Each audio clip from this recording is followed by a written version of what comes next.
Ya se va a acabar enero. Rapidísimo. Ah, ya vienen los tamales. Bueno, hoy nos toca salud, martes de salud. Nos va a presentar el doctor Kersenovich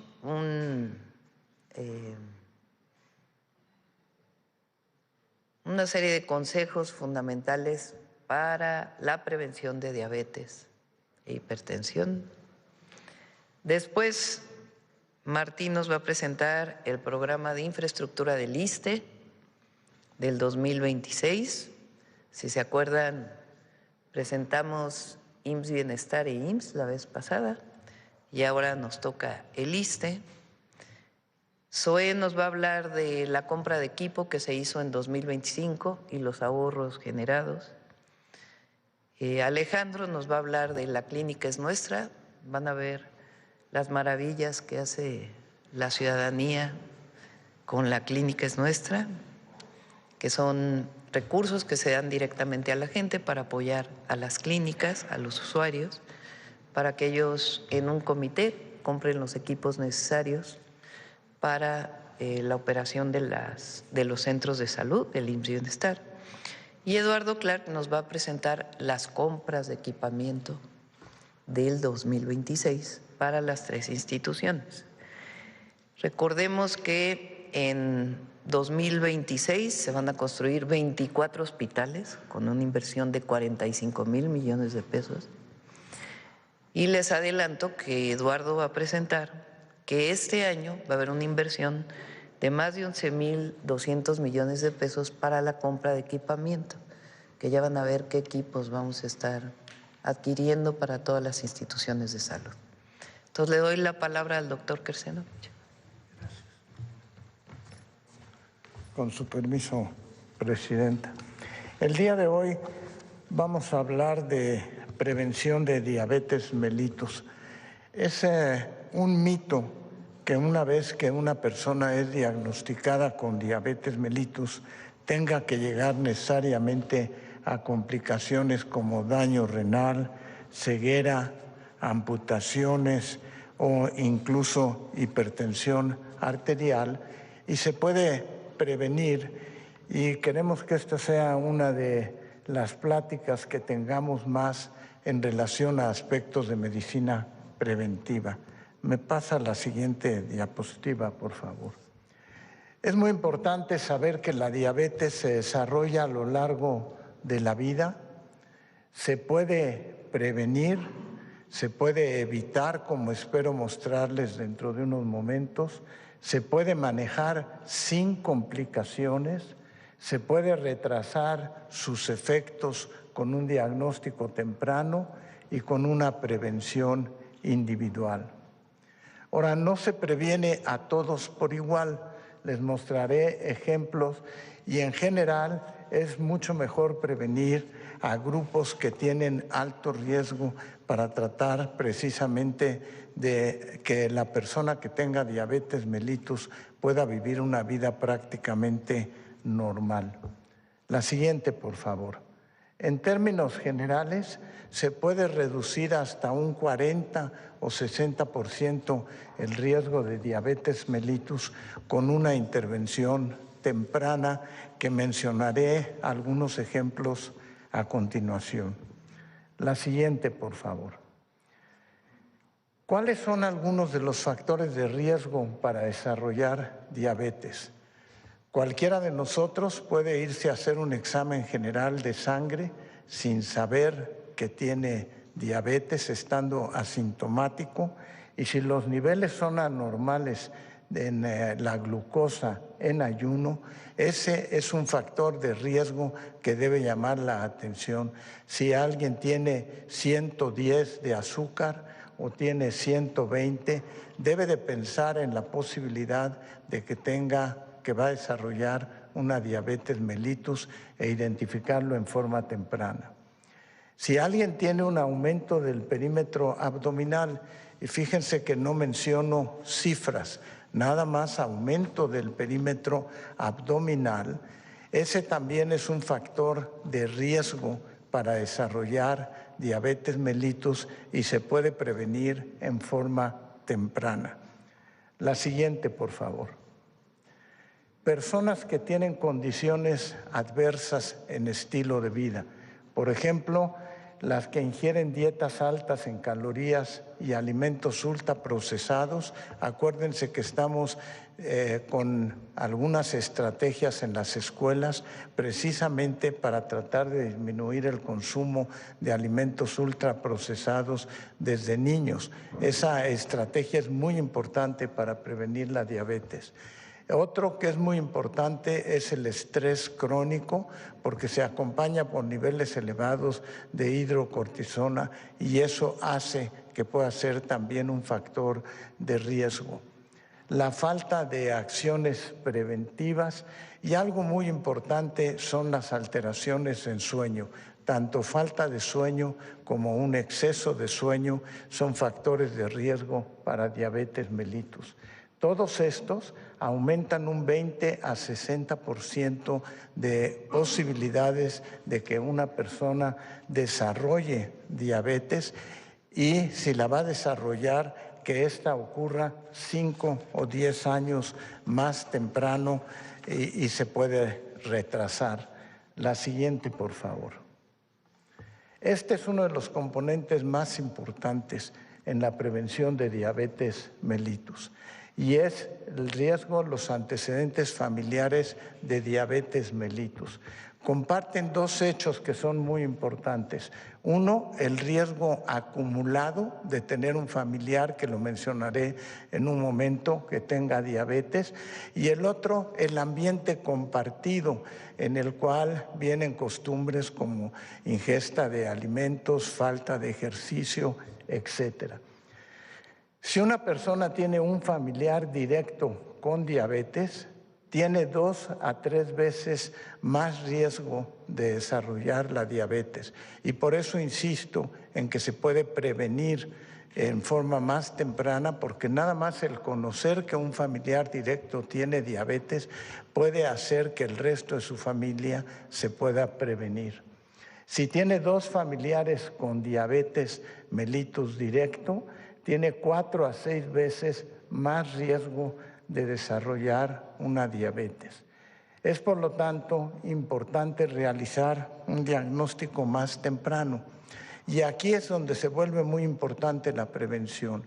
Identificar el riesgo quiere decir hacerse un nivel de glucosa para detectarlo, pero también tiene que ver con la responsabilidad familiar de los padres en los niños.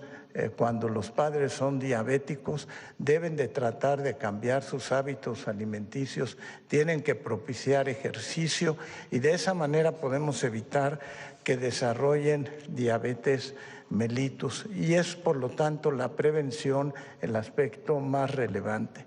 La siguiente, por favor. Diabetes gestacional. Muchas mujeres embarazadas presentan elevación de glucosa durante el embarazo y eso es lo que conocemos como diabetes gestacional. Una mujer que durante el embarazo tiene niveles elevados de glucosa, lo más probable es que se corrijan después del embarazo, pero el haber tenido el antecedente, el haber diagnosticado diabetes gestacional es ya una llamada de alerta que se vuelve muy importante. Una mujer que durante el embarazo eleva los niveles de azúcar tiene 7 a 10 veces mayor riesgo de desarrollar diabetes posteriormente. Y también el riesgo en los descendientes, en las hijas e hijos, se vuelve un factor de riesgo. Entonces, cuando una mujer durante el embarazo tiene niveles elevados de glucosa, es muy importante que entre las 6 y las 12 semanas después del embarazo se vuelva a repetir la glucosa para estar pendientes de que no tenga ya diabetes y de que se haya resuelto. Y además se requiere vigilar una vez al año los niveles de glucosa por los siguientes 5 años. De tal manera que eso nos permite afirmar que cada caso de diabetes gestacional sin seguimiento es una oportunidad perdida de prevención a que desarrolle diabetes mellitus. Estos son algunos ejemplos. La siguiente, por favor. Y el propósito de estar hablando de prevención es tratar de favorecer un contagio social, favorecer una educación en salud y recordar dos aspectos que son muy importantes en las enfermedades crónicas, que son la prevención y la atención temprana. No nada más enfocarnos al tratamiento de las complicaciones de la diabetes, sino que el propósito es más prevención, más atención temprana, más atención primaria. Muchas gracias.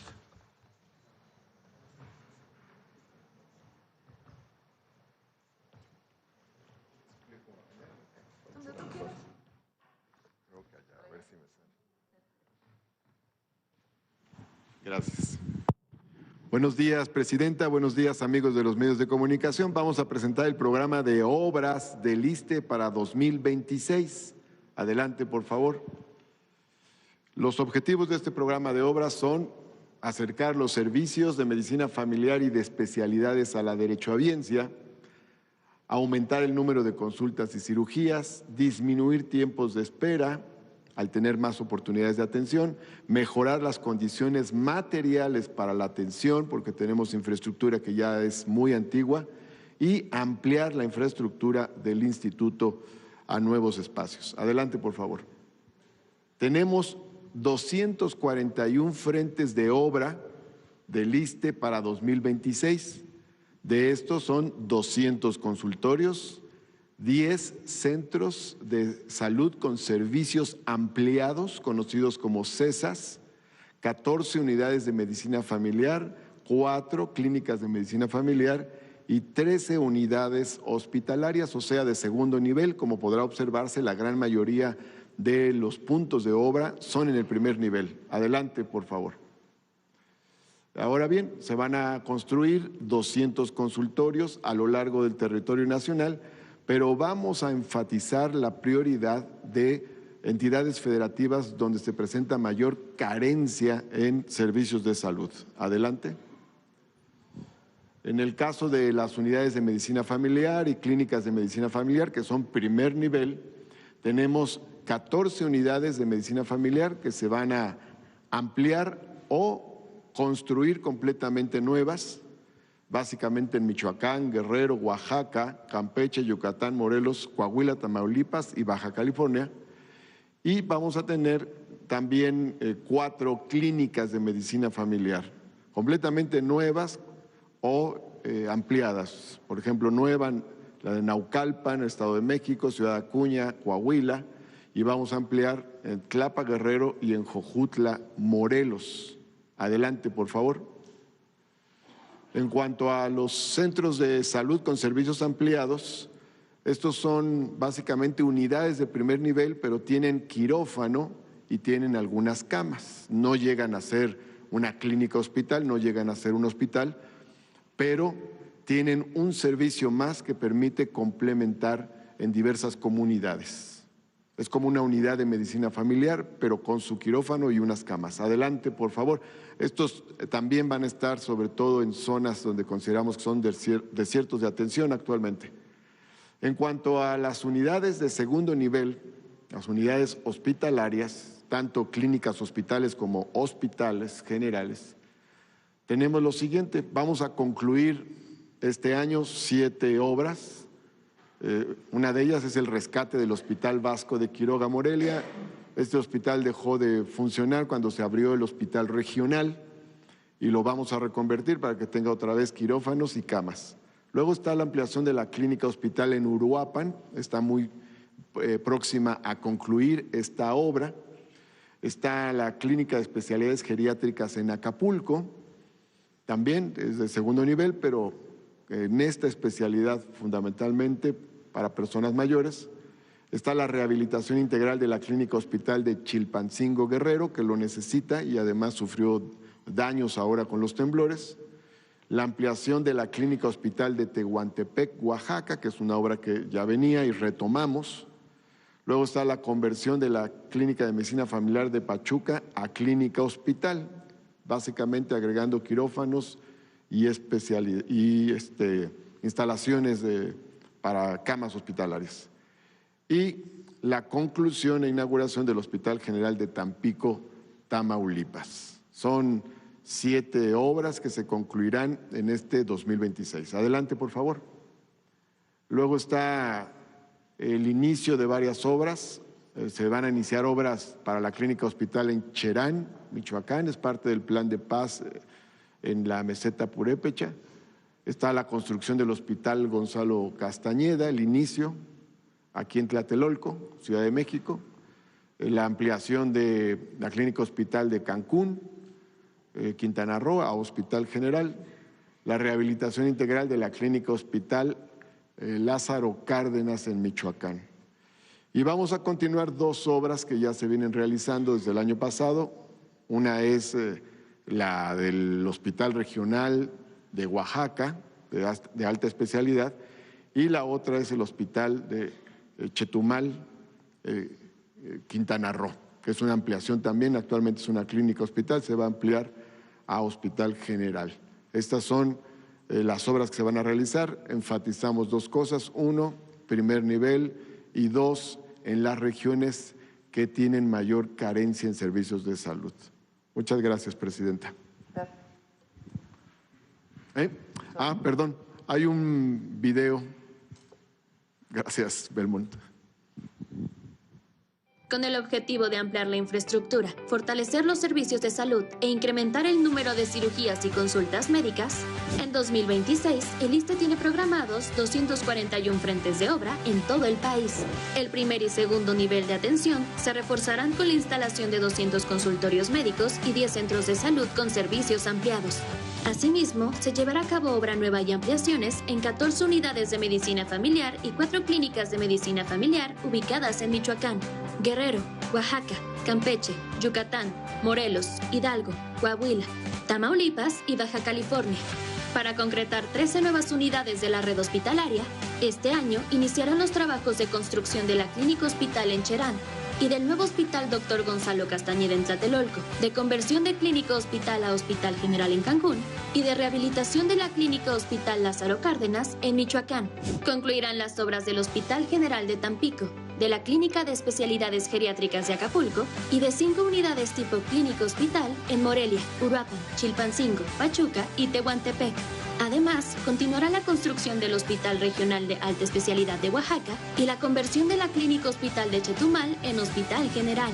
En el segundo piso de la 4ª transformación, el ISSSTE continúa mejorando sus instalaciones y la atención médica en beneficio de la derechohabiencia.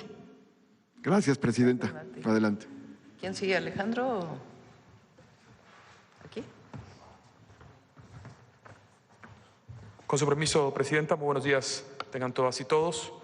Hoy queremos presentar los avances en los resultados de la Clínica es Nuestra 2025, un programa del Gobierno de México que fortalece el primer nivel de atención desde el territorio, poniendo en el centro a las comunidades y a quienes trabajan mediante un mecanismo de participación social en salud en la ejecución de proyectos de mejora de los centros de salud y de toda la red del primer nivel de atención. Es importante señalar que este programa parte de una convicción profunda del gobierno de la presidenta Claudia Sheinbaum, en el cual la salud se construye en comunidad. No se trata solamente de invertir recursos, sino de conocer que las personas saben qué necesita su centro de salud y cómo se cuida. Siguiente, por favor. Durante muchos años, los centros de salud fueron los espacios más rezagados y relegados del sistema de salud. Hoy forman parte de una política de este gobierno que lo reconoce como un pilar del servicio público de salud. Este programa no sería posible sin la estrecha colaboración que llevamos con la Secretaría del Bienestar, con su secretaria Montiel y, por supuesto, con todos nuestros compañeros servidores de la Nación. Siguiente, por favor. En las 8.483 unidades beneficiadas se realizaron asambleas comunitarias donde las y los propios vecinos eligieron a quienes representan en sus comités de salud para el bienestar. Cada tesorera, con A, recibió el monto asignado de manera directa y sin intermediarios según el tamaño de sus clínicas. En total fue más de 4.600 millones de pesos invertidos en el primer nivel de atención del IMSS Bienestar. 400.000 pesos recibieron 5.072 clínicas de un consultorio, nuestros centros de salud más pequeños ubicados en zonas de mucha dispersión territorial. 600.000 pesos, 1.778 clínicas de 2 consultorios, 800.000 las clínicas medianas de 3 a 5 consultorios, 1 millón nuestros centros de salud más grandes, los que llegan a tener de 6 a 12 consultorios, y 1.2 millones los 315 centros de salud de servicios ampliados que tenemos en el IMSS Bienestar. Siguiente, por favor. Gracias a esta inversión se realizaron más de 42.000 acciones de mejoramiento, más de la mitad se destinó a infraestructura, mientras que el resto se invirtió a equipamiento y a cambio del mobiliario. Esto incluye desde la compra de aires acondicionados y sillones de espera para los centros de salud José María Morelos en Quintana Roo, hasta la remodelación de la sala de expulsión y nuevo consultorio de odontología en el CEXA de Huixtán, en Chiapas. Siguiente, por favor. Aquí podemos ver el antes y después. Esto se replica en los más de 8.500 unidades que tenemos en el IMSS Bienestar, desde Chiapas, Guerrero, hasta Guamúchil, en Sinaloa. Siguiente. Más de 67.000 vecinas y vecinos decidieron cómo se usan estos recursos, qué se arregla primero, qué compran y qué se necesita. Gracias a ellas y ellos, hoy el primer nivel del IMSS Bienestar opera mejor que nunca, con una infraestructura 100% remodelada, con turnos reforzados de médicas y médicos, enfermeras y enfermeros, y con abasto garantizado gracias a las rutas de la salud. Siguiente, por favor.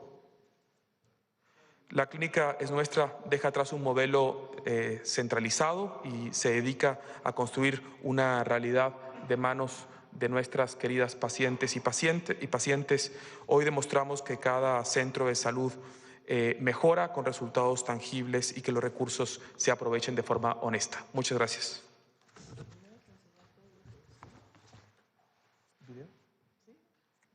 ¿Hay un video? Sí. Que ayer lo vi. Sí.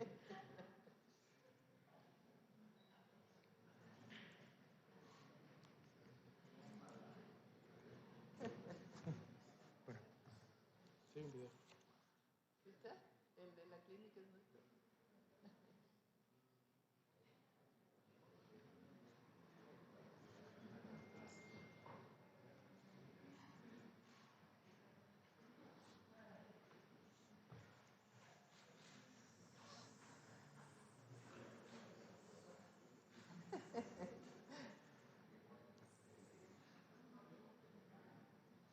Solamente nosotros como pacientes sabemos las necesidades que hay aquí en el centro de salud. Con este programa creo que se hizo algo muy importante en lo que no se había hecho en otras ocasiones. Estuvimos trabajando con los doctores, con las enfermeras y con el pueblo para poder ver el bienestar del pueblo, porque todo lo que se compró es para el beneficio de la propia comunidad. Tiene que ser uno muy honesta y ver que el dinero sirva para el centro de salud. Y me siento bien tranquila porque la verdad sí se invirtió aquí en el centro de salud y se puede comprobar.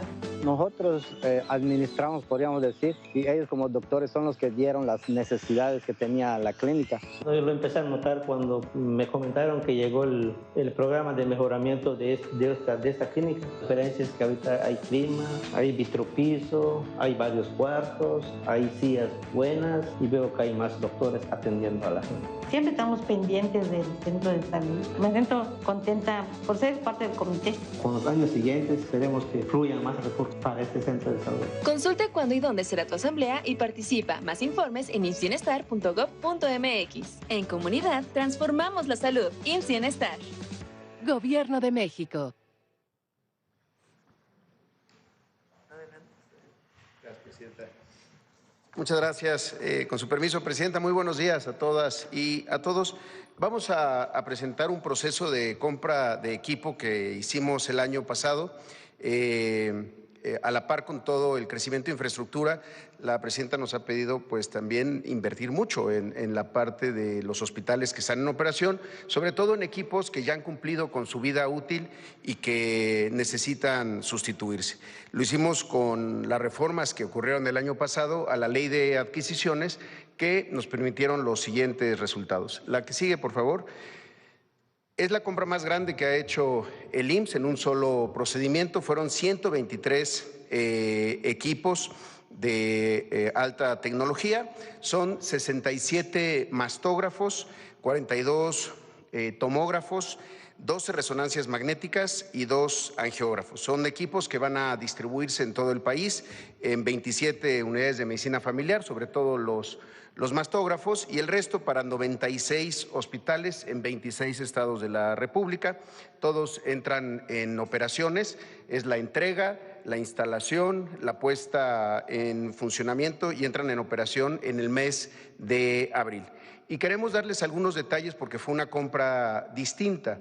En esta ocasión se utilizaron las nuevas modalidades del diálogo estratégico competitivo, es decir, un diálogo abierto con los proveedores, pero aquí no hablamos con comercializadores, no hablamos con intermediarios, hablamos directamente con los fabricantes de los equipos. Esto fue de la mano con la Secretaría de Anticorrupción y Buen Gobierno y después con el modelo de subasta, de oferta subsecuente de descuento o subasta inversa, que es lo que ocurre en Compras MX de manera digital. Se pone un precio y después quienes están ofertando van bajando ese precio hasta que llega un punto en el que nadie oferta y se logran las mejores condiciones, pero sobre todo con el mejor equipo, el de última gama. Lo vamos a ver a continuación. La que sigue, por favor.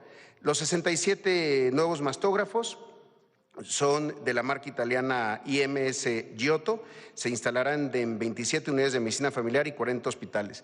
Estos mastógrafos son muy importantes. 30 son mastógrafos digitales que fortalecen la detección temprana y el diagnóstico oportuno de cáncer de mama, que van al primer nivel de atención, a unidades de medicina familiar. Luego tenemos 3 mastógrafos con esterotaxia que permiten realizar también, además de la mastografía, la biopsia de mama con alta precisión. Y los 34 adicionalmente a este proceso de la esterotaxia, tienen tomosíntesis que además ofrecen imágenes más claras y una mejor caracterización de las lesiones. La que sigue, por favor. Los 42 tomógrafos se van a instalar en 40 hospitales, son equipos de última generación que se le compraron directamente a los fabricantes, a GE Healthcare de Estados Unidos y a Fujifilm de Japón. Son 41 tomógrafos de 256 cortes que permiten estudios de alta precisión, tanto para los servicios de especialidad en cardiología, neurología, neumología y también para oncología, y un tomógrafo de 64 cortes para el Hospital de Magdalena de las Salinas, que tiene muchos tomógrafos, y estos van a incorporarse además, que nos van a permitir también la detección de forma oportuna de tumores, fracturas, hemorragias internas, lesiones de órganos. Como saben, Magdalena de las Salinas es un hospital especializado en temas de trauma y ortopedia y rehabilitación también. La que sigue, por favor. Las 12 resonancias magnéticas que se instalarán en 12 hospitales de 8 estados del país son equipos de la marca Philips de origen neerlandés con 2 configuraciones. 6 son resonancias de 1.5 teslas que se instalarán en hospitales regionales tanto en Tijuana, Tlajomulco, Tecámac, Metepec, en Charo, allá en Morelia, en Michoacán, como en el Hospital de Especialidades de Torreón. También estos equipos van a ayudarnos a fortalecer el diagnóstico en neurología, permiten hacer estudios de médula espinal y columna con muy alta precisión, también estudios de articulaciones, órganos internos, en fin, detección temprana de cáncer de mama también. Y los resonadores de 3 teslas, que son los que van al tercer nivel de atención, a la alta especialidad, al Hospital General de la Raza, a Siglo XXI, al Centro Médico de Monterrey, al Centro Médico Nacional de Obregón y también a un hospital regional en Reynosa, en Tamaulipas. Estos permiten también la visualización más detallada de estructuras cerebrales, mucho mejor evaluación de la función cardíaca y una identificación más precisa de tumores en oncología. Y finalmente tenemos estos otros 2 equipos, la que sigue por favor, que son 2 angiógrafos arco biplanar, pero especializados para la atención pediátrica. Son marca Canon y se destinarán a 2 hospitales, al Hospital de Cardiología en Monterrey y al Hospital de Pediatría de Centro Médico Nacional Siglo XXI. Y estos permiten neurointervencionismo pediátrico, tratamiento de malformaciones, aneurismas, patologías congénitas, cardiología intervencionista pediátrica, en fin. Lo que queríamos expresar, y por eso hoy pusimos incluso las marcas, porque compramos directamente a los fabricantes, algo que no ocurría en el Seguro Social desde hace mucho tiempo. La que sigue, por favor. Esta nueva compra, en lo que consiste, insisto, es que se lleva a cabo primero el diálogo estratégico competitivo, son 2 etapas. Primero se hace el diálogo, está en la ley de adquisiciones, arrendamientos del gobierno, es la ley de adquisiciones del gobierno, y con esto buscamos soluciones tecnológicas y la búsqueda de la más alta gama, es decir, los equipos de última generación, y después se hacen las subastas, la oferta subsecuente de descuento en Compras MX. El resultado es que de un presupuesto que teníamos inicial de 3,154 millones de pesos, ese era nuestro presupuesto en el registro con Hacienda, la inversión fue de 1,774 millones de pesos, es decir, logramos un ahorro de 1,400 millones de pesos, 45% de lo presupuestado con este nuevo mecanismo. La otra buena noticia es que junto con la Secretaría de Anticorrupción y Buen Gobierno, con el equipo de la maestra Raquel Buenrostro, se está viendo la posibilidad de que con esto se pueda también adherir cualquier otra institución, incluso el propio IMSS, a estas compras con estos precios, estas condiciones de compra, porque además, la que sigue, por favor, lo que incluye todo este contrato, además de la compra del equipo, es la adecuación de las instalaciones eléctricas y estructurales, el blindaje radiológico, muchos de estos equipos lo necesitan, y la capacitación del personal técnico. Insisto, el contrato está para la entrega, instalación, adecuaciones de espacios y capacitación para el mes de abril. Estamos muy contentos, Presidenta, y bueno, le doy la palabra a Eduardo Clark, que tiene más noticias sobre compra de equipo médico. Muchas gracias. Presidenta, con su permiso, hola, muy buenos días a todos. Pues después de este gran proceso de compra que realizó el Seguro Social en 2025 y que estarán recibiendo todos los hospitales del IMSS en este 2026, queremos platicarles del proceso de compra para equipar con un número muy importante de dispositivos de alta tecnología a las instituciones que brindan servicios de salud a todos los mexicanos. Siguiente.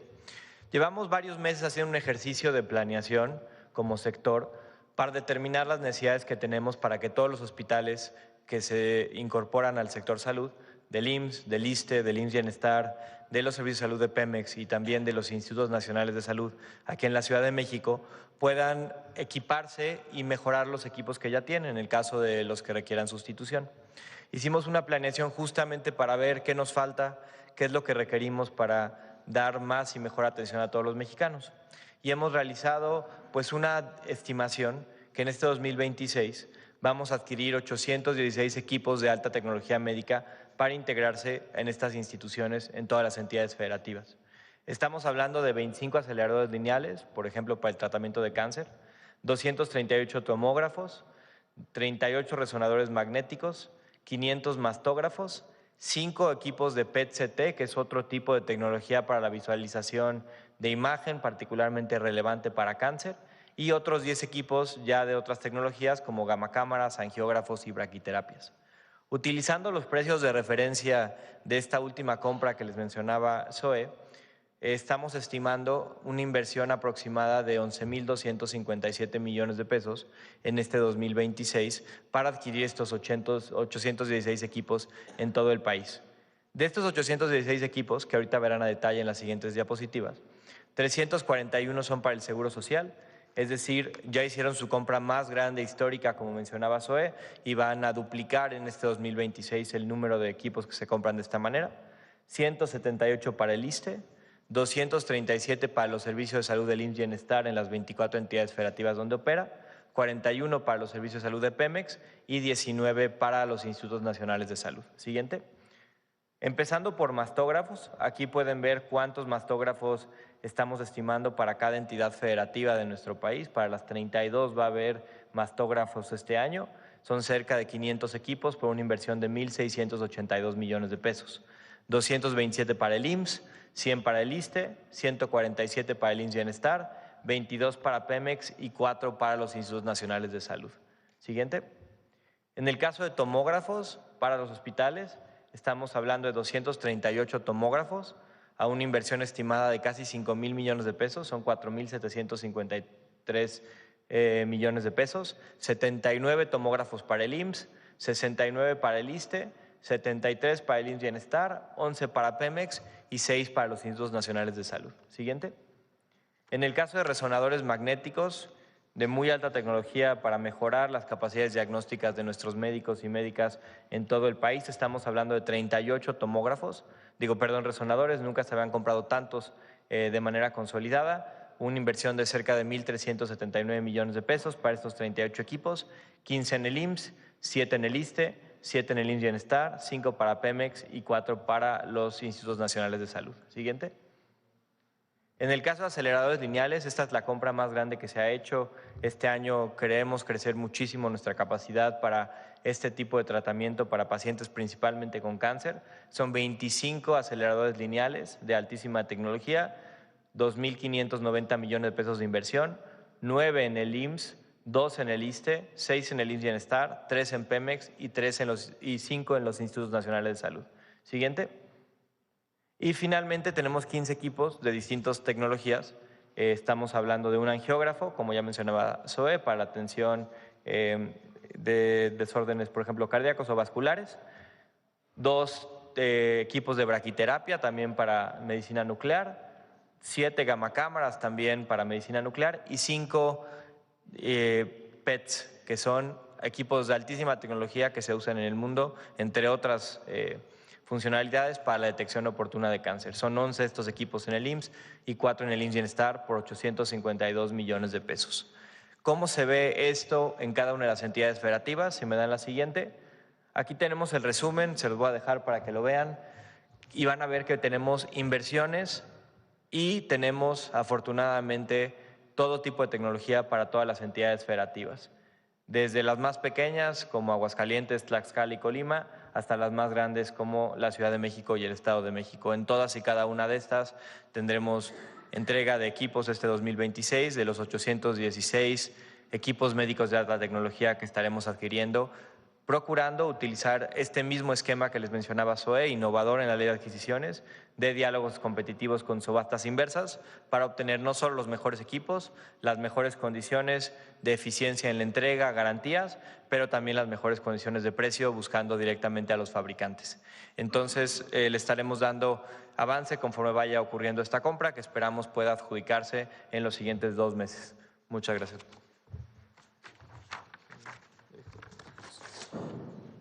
Bueno, pues esta es la información del día de hoy de salud y vamos a las preguntas. A ver, la compañera tiene un buen rato queriendo preguntar.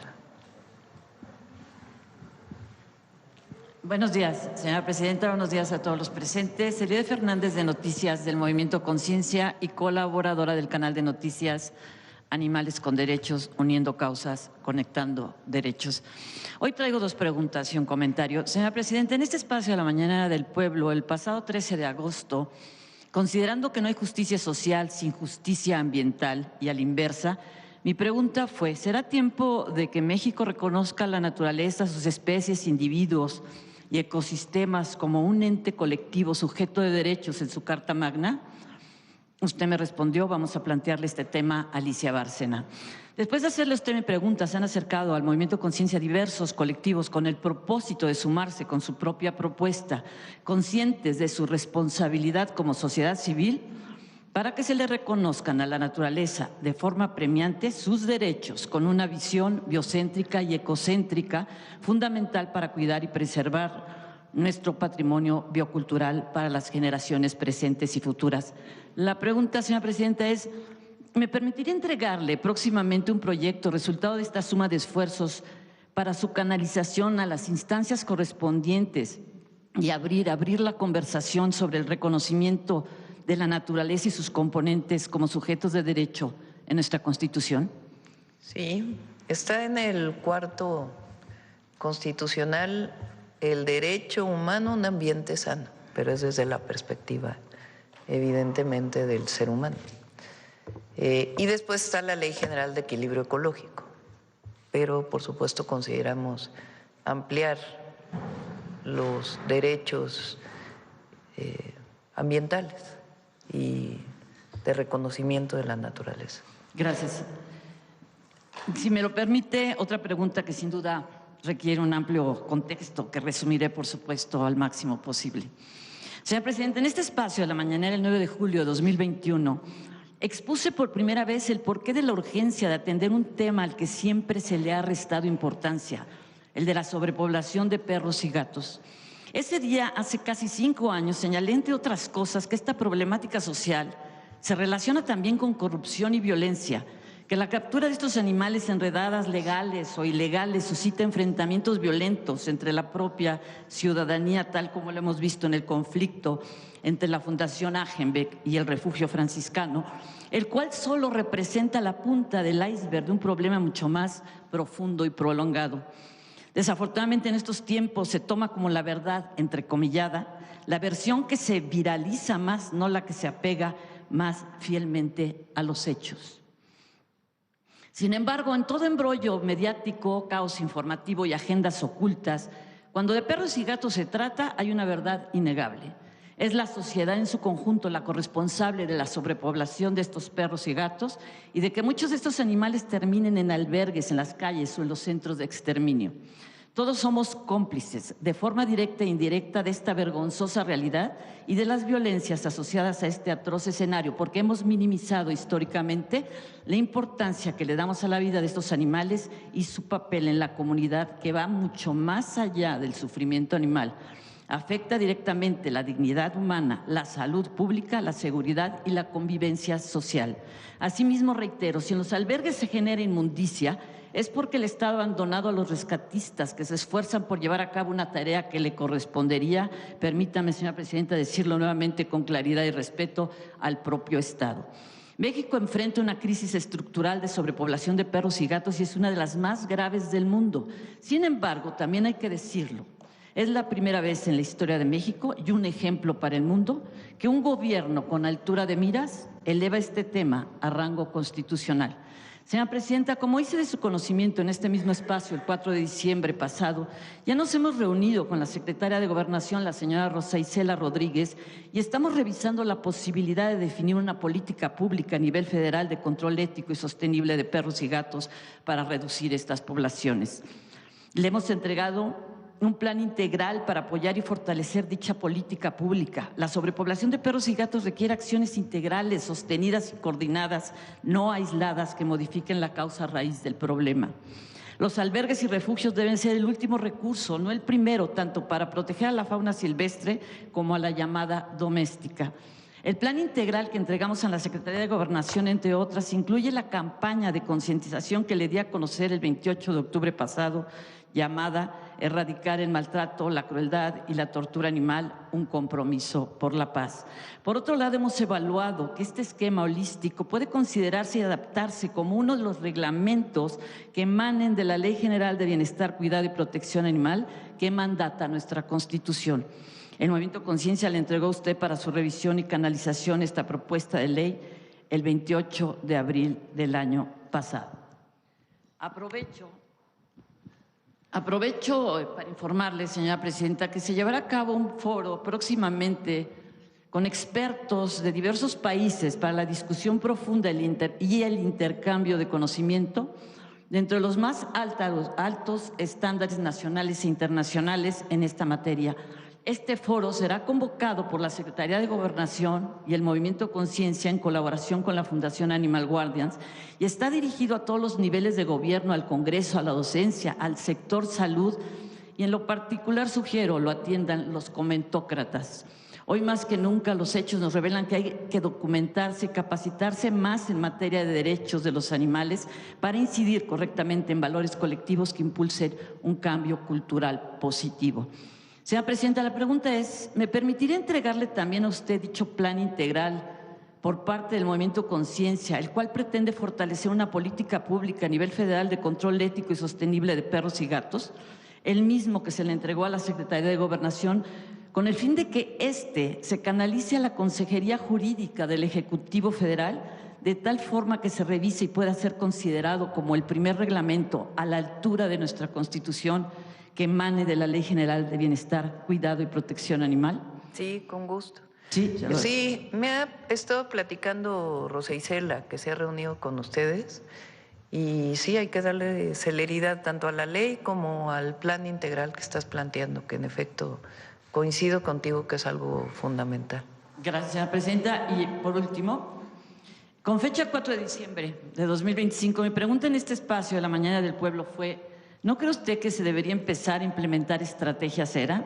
Rescata, esteriliza, educa, resguarda, retorna y adopta en las ciudades sede del Mundial del Fútbol 26 y posteriormente en todo el territorio nacional. Para ganar hay que trabajar en equipo. Usted me respondió, cito, me parece muy buena idea. Ahora sí que adoptamos la idea. Le comento, señora Presidenta, que la Comisión Estatal de Parques Naturales y de la Fauna, CEPANAF, ya está trabajando en una propuesta para materializar dicha idea, misma que abonará al compromiso del Gobierno del Estado de México en materia de protección animal. Estrategia Cera también es parte del plan integral que se le entregó a la Secretaría de Gobernación para la política pública a nivel federal de control ético y sostenible de perros y gatos. Agradecemos su apoyo a la doctora Alma Diana Tapia Maya, directora de CEPANAF, porque solos podemos hacer muy poco, juntos podemos hacer mucho. Por consiguiente, aprovecho para invitar a los 3 órdenes de gobierno, al Congreso y a la sociedad civil a que nos sumemos a la iniciativa preferente enviada desde la Presidencia de Ley General de Bienestar, Cuidado y Protección Animal que mandata nuestra Constitución para ahorrarnos tiempos legislativos. Lo mejor sería unirnos a discutir sobre este documento, superando divisiones políticas, ideológicas o personales, enfocándonos en un deber legal, ético y moral. Hay una deuda histórica que saldar. Es todo, señora Presidenta. Muchas gracias. Vamos por acá, de este lado, de este lado, de este lado, de este lado. A ver acá. ¿Qué tal, doctora? ¿Cómo está? Carlos Guzmán, de 4 Media Telecomunicaciones Veracruz. Consultarle al doctor Kesenovich el tema del sarampión, ¿cómo va? Se mencionaba Jalisco y algunos estados del sureste hace 15 días que tenían algún tema con sarampión. Si nos puede actualizar la cifra y el tema de vacunación, por favor, doctor. Los casos de sarampión siguen presentes más o menos en los mismos estados en forma importante, que es Jalisco, Michoacán, Culiacán, Guerrero. El número de casos activos en forma cotidiana tiende a disminuir, pero yo aprovecho el comentario nuevamente para hablar de prevención. Es muy importante seguir insistiendo en la vacunación, es la única manera en que podemos. Por ejemplo, en la Ciudad de México ya se ha vacunado en guarderías, en escuelas y probablemente abramos centros de vacunación en el metro, en terminales de autobuses. Estuve en Jalisco y ahí precisamente implementamos en terminales de autobuses también en forma importante. Seguimos en forma muy activa, hay suficiente vacuna y esperamos poder contener lo más pronto. Este es un fenómeno actualmente mundial, en que está ocurriendo el brote de sarampión en diversos países. Y lo que nos importa es tratar de contenerlo, y lo que estamos fortaleciendo ahora es la vacunación extramuros, en donde estamos tratando de contenerla. ¿Qué le dice a esas voces que el día de ayer mencionaban que los casos de sarampión pues se deben a que faltó vacunación en los años pasados? A ver, es un fenómeno mundial, incluso en centros que tenían niveles completamente de protección de vacuna. El virus del sarampión, como lo he repetido, es un virus altamente contagioso, en donde contagia a 16 personas una persona que tiene el sarampión, e incluso si abandona el sitio donde está la persona, el virus permanece activo por 2 horas. Entonces, el aspecto más importante es tener vacunas y segundo, tratar de vacunar a toda la población en riesgo. Incluso se ha aumentado la dosis 0 en niños en el momento de a los primeros 6 meses, cuando la recomendación es fundamentalmente a los 12 y 18 meses. Perfecto, doctor. Muchas gracias. Gracias. Doctora, consultarle temas legislativos, pero también de inicio ayer surgió una noticia en un diario internacional que hoy toman mexicanos respecto a esta supuesta suspensión de la venta, exportación de petróleo mexicano a Cuba. No sé si tiene alguna información que nos pueda compartir, doctora. Como hemos dicho, es una decisión soberana y Pemex toma sus decisiones. Entonces, y también, como lo hemos dicho, la decisión de México de vender o dar por razones humanitarias a Cuba petróleo, pues tiene que ver también con una decisión soberana que ha venido desde hace muchos años, no es reciente. Cuba ha tenido un bloqueo desde hace ya demasiados años y este bloqueo pues ha generado problemas de desabasto en la isla. Entonces México siempre ha sido solidario y México va a seguir siendo solidario. Entonces la decisión de cuándo se envía, cómo se envía, pues es una decisión soberana y está en términos de lo que defina Pemex en función de los contratos o ya en todo caso del gobierno de una decisión humanitaria de emplear en determinadas circunstancias. Entonces desmiente este tema de que se suspendió, está por suspenderse el envío de petróleo. Es una decisión soberana y se toma en el momento en que sea necesario.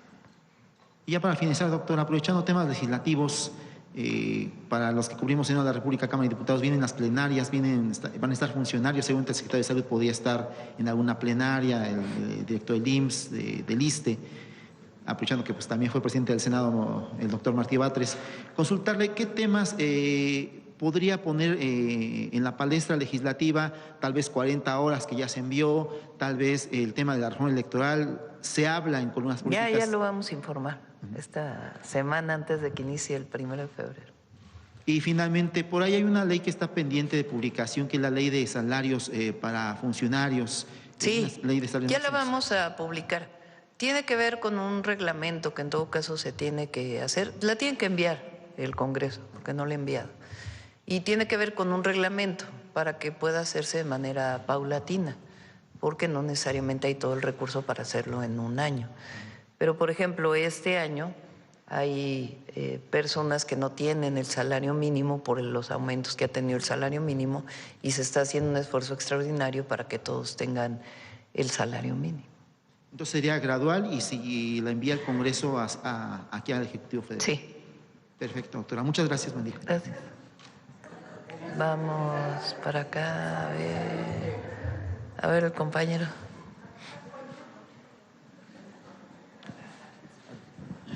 Gracias, Presidenta. Buenos días.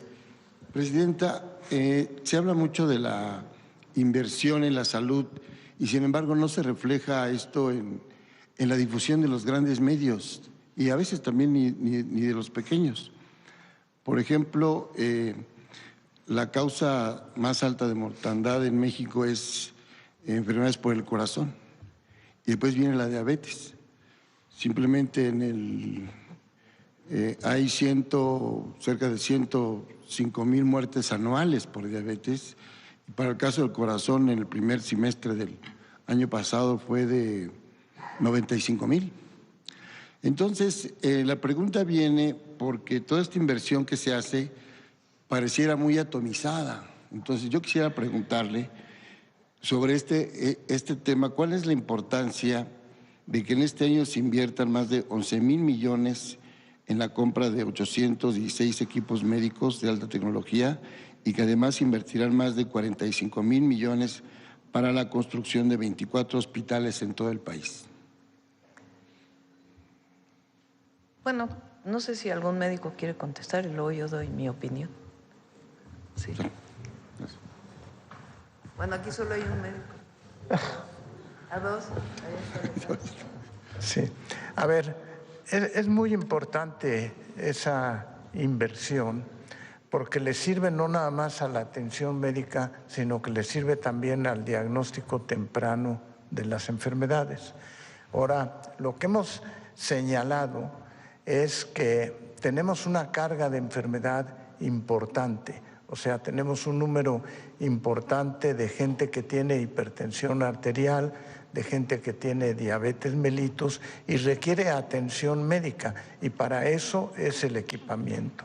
Pero al mismo tiempo estamos trabajando en las medidas preventivas para tratar de disminuir precisamente esa carga tan importante que tenemos de padecimientos. Entonces, sí es muy relevante porque cuando una gente se enferma, pues requiere de equipo para su diagnóstico, requiere de atención médica de primer nivel, etcétera. Entonces, el equipamiento es necesario. Por otra parte, como mencioné, la prevención también se vuelve muy importante y tenemos que invertir en prevención. Un ejemplo de ello es el número de vacunas que tenemos, no nada más para sarampión, sino que tenemos un esquema de vacunación para muchas otras enfermedades, la temporada invernal, etcétera. Pero eso no sustituye que se deje de invertir en equipo y en atención hospitalaria, porque tenemos además una población que va envejeciendo y en la medida que va envejeciendo tiene mayor necesidad de atención médica. Entonces, los hospitales y el equipo es una necesidad muy importante para poderle dar a las personas de mayor edad y también a los niños la atención médica necesaria. Sí. Gracias. Si me permite, Presidenta, sobre el tema del ISSSTE, que aquí está el director, que por Nada cierto… más para… Sí, perdón. Durante mucho tiempo estos equipos solo había en hospitales privados. Entonces, un tomógrafo de 200… A ver, ponlo otra vez. Las características del tomógrafo. Está más adelante. Adelante, ahí, de 256 cortes. O sea, es un tomógrafo con mucha precisión. Estos equipos solamente podían acceder los que iban a un hospital privado, con el costo que significa. Es decir, quien no tiene recursos económicos, pues no podía acceder a estos equipos. Entonces, es obligación nuestra que los hospitales públicos estén en el mejor nivel. El otro día platicábamos, el martes pasado, que en los primeros 40 años del IMSS se construyeron hospitales que suman alrededor de 35,000 camas. Y después, en el periodo neoliberal, en 36 años solo se construyeron hospitales que suman 4,000 camas. O sea, de 35,000 en los primeros 40 años a casi el mismo periodo, solo 4,000. O sea, no se invirtió en el IMSS. Y después preguntan por qué están saturados los hospitales del IMSS. Bueno, pues es que en 46 años, con el crecimiento de la población, solo se construyeron 4.3 mil camas, 4.300 camas. Nosotros, en los gobiernos de la transformación, los primeros 6 años del presidente López Obrador y los 6 años nuestros, vamos a construir 10,000 camas más. Eso significa que la gente va a tener acceso a los mejores hospitales. ¿Y qué equipos? Pues los mejores equipos que pueda haber para que la atención a la salud sea igual para el que más tiene que para el que menos tiene. Y la gente más humilde pueda acceder a los mejores equipos y que pueda tener un diagnóstico adecuado para que pueda, pues, atenderse adecuadamente en un hospital. Junto con esto, pues son más hospitales, más equipos, más médicos, que permiten solventar, pues, esos 36 años de no contratación de médicos, de privatización de los servicios, de no construcción de hospitales. Entonces, pues claro que se está haciendo un esfuerzo extraordinario y mucha inversión en salud, en el IMSS Bienestar y en el ISSSTE. Y a los estados que no están en el IMSS Bienestar, pues les corresponde a ellos el mejoramiento de sus hospitales o construir más. Aprovechando que estamos hablando de esta etapa neoliberal muy drástica en todos los sentidos, a nuestra generación nos tocó vivir todo eso como derechohabientes. Preguntarle al director del ISSSTE, que por cierto, ayer fue su cumpleaños, felicidades. Ayer nos vimos y no lo felicitamos. Felicidades. Sí. Preguntarle cómo va ese tema de la recuperación de las funciones del Estado, porque muchas áreas, sobre todo en el ISSSTE, estaban privatizadas. Todavía él creo que dio algunas conferencias la semana pasada sobre esos y datos sobre ese tema. Sí.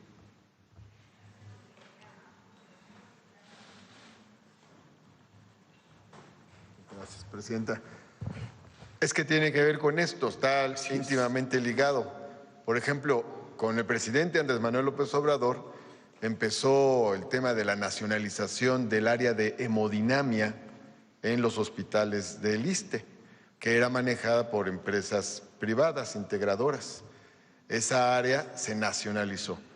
Pero eso quiere decir que se adquirió mucho equipo que ahora es del ISSSTE y que está centrado en ciertos temas prioritarios. Es decir, no hay dispersión, sino que la hemodinamia está dirigida precisamente para atacar el tema de los infartos. Y además son procedimientos no quirúrgicos, que son de baja invasión, y se adquirieron 35 equipos de alta gama para hospitales del ISSSTE. Entonces, ese proceso ha ido adelante, luego fue todo el área de anestesia, estamos ahora culminando endoscopía, es decir, varias áreas se ha ido avanzando. Eso tiene un costo, entonces vamos de manera gradual. Ha ido bien este proceso de nacionalización, pero está íntimamente ligado a esto porque significa contar con equipos de alta gama que son de la institución. Gracias. Con permiso. Por último, presidenta, sé que este tema son a veces muy áridos, la parte técnica, pero importante que la gente sepa la inversión, el resultado y los esfuerzos que está haciendo el Estado mexicano. Por último, presidenta, fíjese que releyendo algunas políticas y el diario de Lázaro Cárdenas, los 3 tomos que tiene, él menciona la prioridad de fortalecer al ejido. Entonces, él es quien le da forma realmente al ejido en México, independientemente de la parte ya prehispánica que viene como una formación económica social. Y el que desincorpora el ejido es Salinas, precisamente. Lo trata de desaparecer. Y ahora en su última gira por San Miguel de Allende, Guanajuato, usted crea un nuevo ejido. Entonces ahí vemos la gran disparidad que hay. Pero viene el dato quizá curioso, porque el día de ayer que se anuncia el Mundial Social Horizontal, que así yo lo he denominado en mis notas, Lázaro Cárdenas en una de sus políticas señala que para también darle vida al ejido los incorpora a actividades deportivas. Entonces preguntarle si por ahí podría incorporarse en esta política de fútbol social mexicano al ejido, presidente, también para darle pues esa vitalidad que ha estado ahí como, pues primero muy floreciente, después la daga del neoliberalismo y después usted viene todavía a revivir un nuevo ejido que eso pues se ve impensable, ¿no?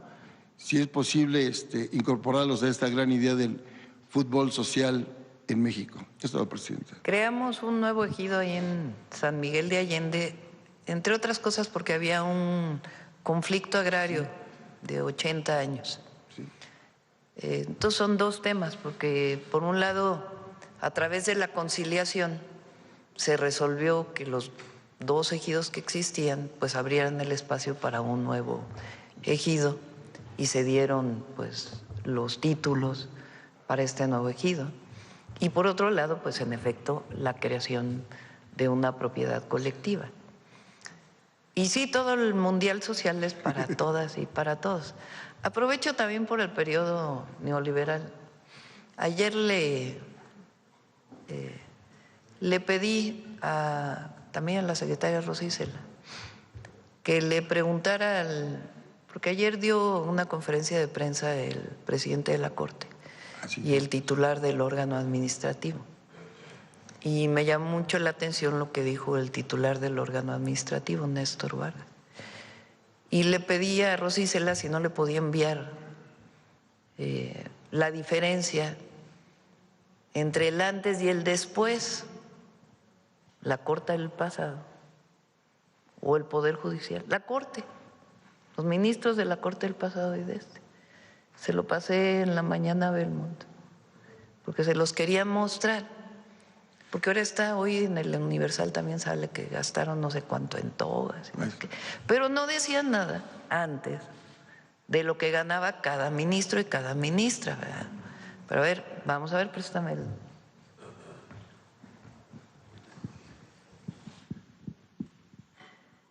Fíjense los ministros de la Corte, ¿no?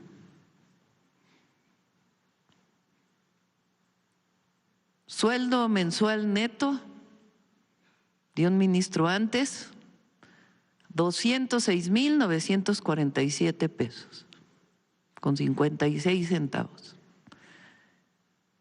El de ahora, 2026, 134,310. Pero aquí el asunto es todo lo demás que tenían, porque hay que acordarse, es que si no nos acordamos. Entonces, antes tenían seguro de gastos médicos mayores, para lo cual al menos gastaban 36,906 pesos. Todo esto es mensual o anual. A ver, pregunta. ¿Mensual? 36,906 pesos mensuales de gastos médicos mayores. Ahora, cero. Seguro de separación individualizado. Este es el seguro ya cuando se separaban, ¿no? 523,314 pesos. Ahora, cero. Aportaciones a seguridad social. Pues claro, no iban al ISSSTE. O sea, esto era mensual, eso es anual, ¿no? Los 85,000. Prima vacacional. La diferencia. Aguinaldo. 585,376. Seguro de vida institucional, 37,000, 17,000. Seguro colectivo del retiro, porque antes no tenían, porque antes tenían seguro de separación individualizado. Pago por riesgo, 639,917 pesos. Ahora, cero. La que sigue.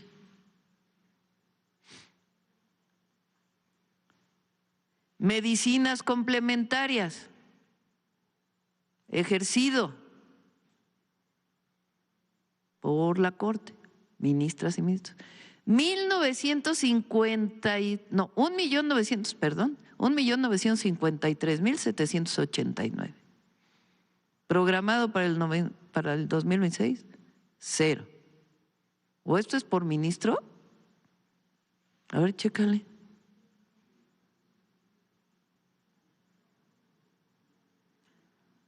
Chequeos médicos.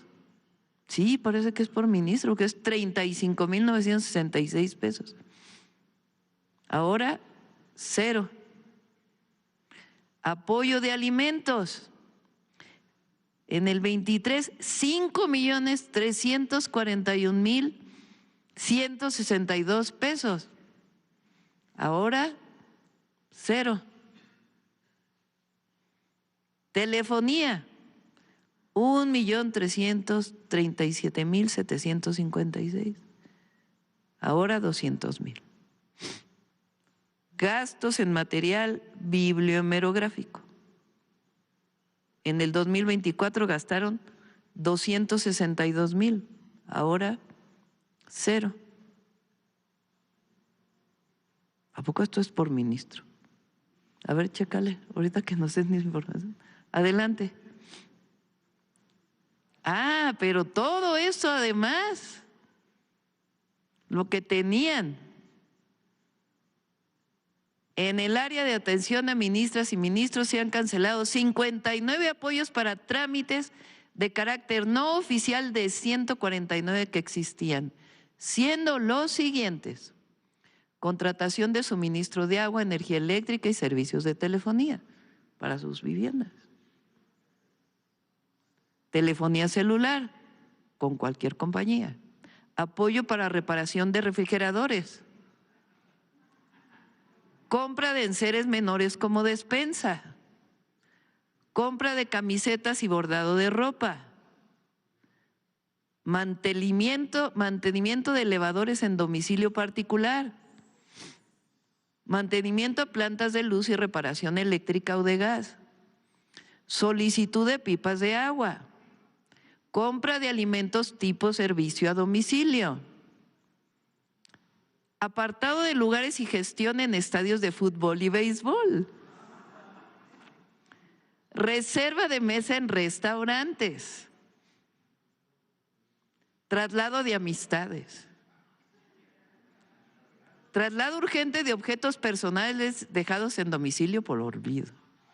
Bueno, pero estaba así, porque esto... Comprobante de estado de cuenta en bancos. Recuperación de facturación de alimentos de periodos anteriores. Conseguir autógrafos de objetos personales a artistas o celebridades. Conseguir boletos de preventa o venta exclusiva. Conseguir lugares preferenciales en un evento. Asignar a personal de la oficina para realizar guardia en domicilios. Traer objetos exclusivos provenientes de otros países. Asignar personal para el cuidado de menores de edad. Asignar vehículos oficiales para asuntos de festejos en eventos particulares. Uso del personal para actividades de limpieza. Mudanzas, cargas cajas, bultos, macetas y artículos en domicilio particular. Préstamos vehiculares a familiares. Traslado de familiares a consultas médicas. Traslado de enfermedades a domicilio en la época de COVID. Conseguir camas en hospital para atención de personas que se indiquen. Poda, derrame y limpieza, alcantarillado, drenaje, alumbrado. Gestión de boletos, cortesías. Todo esto me lo pasaron del administrativo de la Corte. No es nada que hoy... Servicio de OCESA y Ticketmaster. O sea, ellos sí podrían haber ido a BTS. Monitoreo de paquetería en envíos realizados por empresas especializadas, trámites bancarios, apoyo hospitalario, recuperar objetos, etcétera. Compra de regalos, cotización, compra de boletos de avión, reservación de hospedaje, reservación de estancias, mantenimiento de jardín, compra de flores y coronas. Momento de hacer un corte de estación. Continuamos en 11 Noticias, regresamos a nuestras cámaras hasta Palacio Nacional. ¿Cuál lo enviaron, En el área de atención a ministras y ministros se han cancelado 59 apoyos para trámites de carácter no oficial de 149 que existían.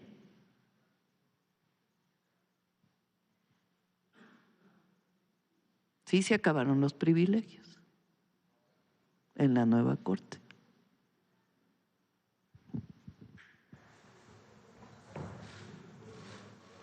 Gracias, presidenta.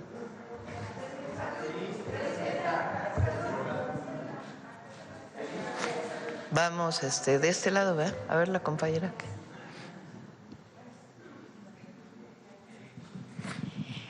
Presidenta Claudia, buenos días, muchas gracias. Quería empezar con el tema de salud. Usted ha dicho que durante 36 años, permítame sentarme, los hospitales públicos del país no recibieron una dotación sistemática de equipos médicos de alta tecnología, lo que generó rezagos graves en cuanto a diagnóstico y atención. ¿Qué significa en términos concretos para los pacientes que este año se inviertan más de 11.000 millones de pesos en 816 equipos médicos de alta especialidad y otros 45.000 millones de pesos en la construcción de 24 nuevos hospitales en todo el país? ¿Cómo se traducirá esta inversión en menos tiempos de espera para consultas, tratamientos, etcétera, que ha sido un gran problema, y mayor acceso efectivo a la atención médica? Y sobre esto, ¿tenemos especialistas para manejar todos estos equipos? Gracias al incremento del número de especialistas que se están formando, hay más especialistas en el país. A ver si pones la gráfica del número de especialistas que se forman. El que quieras.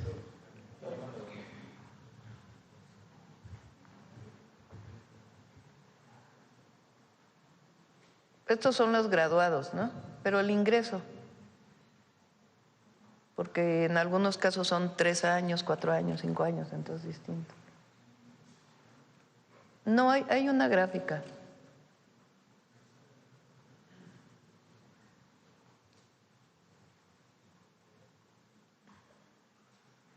Bueno, a ver si ahora sale. ¿Ya viene? Fíjense.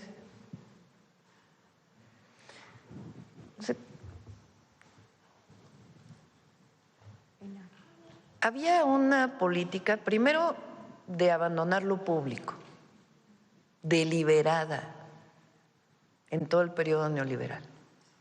Abandonar las escuelas públicas, abandonar la salud pública, vender las empresas del Estado,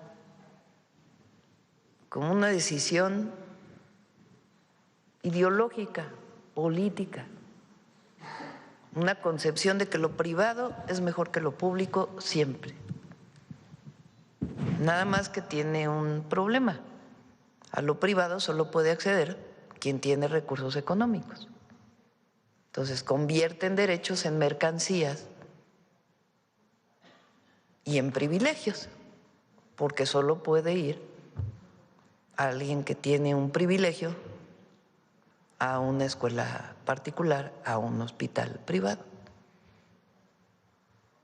Abandonaron. Además lo hicieron con mucha corrupción, además, porque no es que no tuvieran recursos, porque si hubo recursos en algún periodo, particularmente fue en el periodo de 2000 a 2006 con Fox, porque el precio del petróleo estaba a $100 el barril y se producían 3.4 millones de barriles diarios.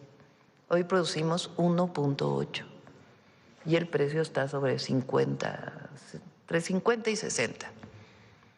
Entonces imagínense $100, 3.4 millones de barriles. Y no se recuerda prácticamente ninguna obra que se hizo durante el periodo de Fox. El primer periodo de Calderón se mantuvo igual. Todos los excedentes petroleros no se sabe dónde quedan. Aumentaron el gasto corriente a niveles extraordinarios. Directores generales adjuntos, directores generales adjuntos de los adjuntos. Es decir, aumentaron la burocracia del gobierno, entre otras cosas, además, repito, de la corrupción.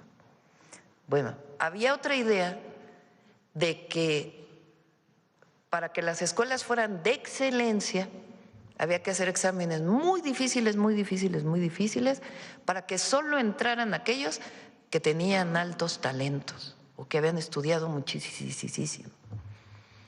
Pues sí, nada más que si tienes 5,000 lugares, nada más, y defines que solo hay 5,000 lugares, pues habrá 10,000 que tuvieron 10 de promedio, pero solo le vas a dar a 5,000. O sea, en realidad era una decisión de excluir a muchos médicos porque no creían en lo público. Cuando llega el presidente López Obrador, toma la decisión de aumentar el ingreso. Entonces, aumenta el ingreso para las residencias y entonces hoy se están formando 9,000 médicos más o casi 10,000 médicos más de los que se formaban en el periodo neoliberal. Nada más que si uno va sumando, en el 2011 teníamos 6,000, hoy tenemos 18,000, o sea, 12,000. Pero hay que sumarle los 12,000 del siguiente año y los 12,000 del siguiente año y los 12,000 del siguiente año que no se formaron cada año. Y entonces, ¿qué tenemos? Pues escasez de médicos especialistas. Ahora, al formar 10,000 médicos más, pues son 10,000 en un año, 10,000 en el otro, 10,000 en el otro. A los 4 años, pues ya va a salir 10,000 y a los otros años, al otro año otros 10,000, etcétera, etcétera, etcétera. De tal manera que en 5 años, después de haber formado 4 años, bueno, hay médicos que son 8 años, como platicábamos el otro día, en formarse, dependiendo de su especialidad, pues ya vas a tener 50,000 más. Entonces, esta política continúa con nosotros, de formar más médicos especialistas. Entonces, hay médicos especialistas, por cierto también, porque luego muchos médicos cubanos vinieron a México a apoyar por esa política de que no hubo especialistas. Y tienen sus salarios normales como cualquier médico. Y vinieron a atender en los lugares más remotos donde no había médicos a salvar vidas. Ahora, poco a poco, pues México va teniendo cada vez más especialistas. Y el objetivo es ese, que se pueda atender en un hospital público la persona de más escasos recursos y que reciba la mejor atención médica posible. Presidenta, hablando de Cuba, recientemente leí en el diario Por Esto que en la Universidad Autónoma de Yucatán se entregó al Ministerio de Salud Pública de Cuba material biológico basado en el método Wolbachia, que es un método mexicano, para el control del mosquito Aedes aegypti. Usted sabe que en Cuba ha afectado mucho este mosquito con el chikungunya, que ha proliferado muchísimo, viene más fuerte, otros virus como el Zika y el propio dengue. Este tipo de colaboración en salud pública, es la pregunta, ¿forma parte de una política de Estado sostenida de México con Cuba y otros países del sur global, aun cuando esto pueda generar incomodidad en el vecino del norte? Por ejemplo, Cuba tiene un... Bueno, ¿por qué no explicas tú, Alejandro, lo del pie diabético, por ejemplo? El Everprope. Sí. ¿Ya va a entrar? Platícalo, o lo del mosquito también. Sí, cómo no, con mucho gusto. Bueno, Cuba tiene una industria tecnológica muy desarrollada, no de ahora, de los últimos 40, 50 años. Recuerden que cuando fue COVID, la industria tecnológica cubana creó 3 vacunas que fueron autorizadas por la agencia regulatoria de allá y una de ellas fue autorizada por COFEPRIS. En materia de innovación que estamos investigando, también tienen una vacuna con desarrollos muy prometedores para el cáncer de pulmón. Es una vacuna que incluso están desarrollando en conjunto con un hospital de Estados Unidos y tienen un producto muy innovador, un producto que no tiene competencia en el mercado para las úlceras del pie diabético. Sobre todo las úlceras en un grado ya avanzado, es decir, el paciente que ya la última condición es la amputación y ya pacientes que están en la línea para desafortunadamente llegar a este procedimiento. Este medicamento permite rescatar la extremidad. Ya lo estamos implementando. La idea es poder abrir 80 clínicas en el país para la atención del pie diabético. ¿Cuándo? Utilizando 80. ¿Cuándo? Durante este año ya empezamos en Chiapas y en Guerrero. Tenemos 12 clínicas en funcionamiento en este momento y vamos a irlo expandiendo a todo el país. Algo muy innovador de esta tecnología es que puede ser aplicado desde el propio primer nivel de atención, evitando traslados a hospitales y evitando, por supuesto, la amputación de la extremidad. Esta tecnología quiere decir que México va a avanzar en el tema de evitar amputaciones de pie diabético, sí, que era un tema muy fuerte aquí, de hecho. Sí, ayuda mucho. Y así como con Cuba se tiene trabajo coordinado en investigación y desarrollo con muchísimos países del mundo. No sé si quieras platicar algunos de Estados Unidos, por ejemplo. Lo que se va a hacer con Moderna y otros. Sí. A ver, primero contestaré lo de Wolbachia. Wolbachia es una bacteria que se le inyecta a los mosquitos, se les expone a esa contaminación y eso inhibe precisamente al dengue, lo inactiva y por lo tanto ese mosquito ya no puede transmitir el virus del dengue. Ese es el motivo. En México se han instalado 3 plantas de Wolbachia y... ¿Todas en Yucatán? ¿Mande? ¿Todas están en Yucatán? ¿Todas están? Las plantas, ¿todas están en Yucatán? No, están en 3 sitios distintos, en Baja California, en Yucatán, y hay un tercer sitio que se me va ahorita exactamente en dónde está localizado. Y la idea es que sirva para los mosquitos que se producen en el área del sur del país, en el centro y en el norte del país. Ahora, también estamos en colaboración con otros centros de investigación, específicamente, si ustedes ven, ahora tenemos vacuna con RNA para COVID, pero más allá de eso es la colaboración que tenemos con los productores de ese tipo de vacuna para que nos transfieran la tecnología de RNA a México y entonces ir avanzando todavía más en lo que significa el RNA. Le pongo un ejemplo. Actualmente, hace unos meses, se sabe que si una persona se vacunó con una vacuna para COVID con RNA, tiene mayor respuesta a la inmunoterapia en cáncer de pulmón, porque inhibe los puntos de chequeo del cáncer. Entonces, lo que viene con RNA no nada más es para el tratamiento de enfermedades infecciosas, sino para el campo muy importante que son los cánceres, como una posibilidad. Y cuando tengamos ya la transferencia de tecnología y preparemos el RNA aquí, podremos ofrecer nuevos tipos de tratamiento para cáncer. ¿A qué se refiere, con el NRA? ¿Solo la Moderna u otras? Cualquiera de ellos. La Moderna nos sirve para tener la tecnología.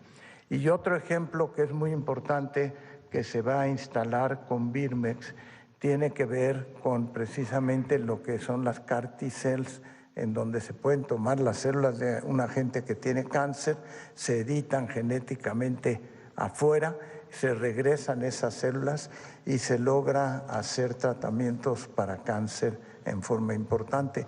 Estamos contemplando la posibilidad de hacer por lo menos 500 tratamientos de CAR T-cells en colaboración con Birmex, los institutos nacionales de salud y el Instituto Politécnico Nacional. Enhorabuena. Gracias. Presidenta, me gustaría, gracias por esta respuesta, retomar el tema que sacó Carlos sobre el tema de Pemex, Cuba y todo esto. Usted ha dicho que Pemex toma decisiones de manera autónoma y soberana.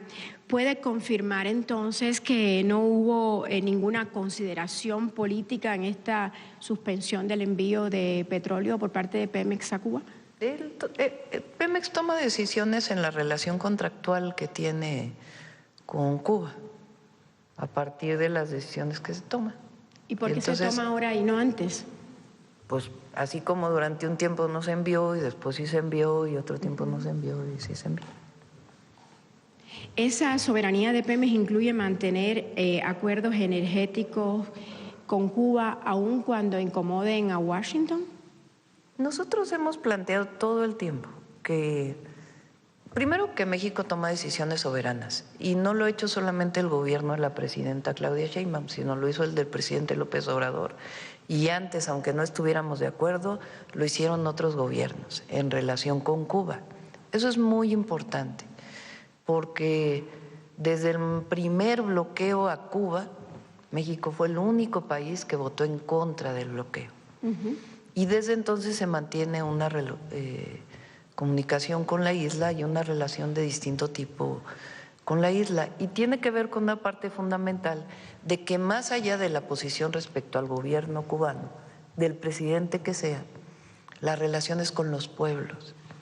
Eso es algo muy importante de la política exterior mexicana, que viene desde la doctrina Estrada.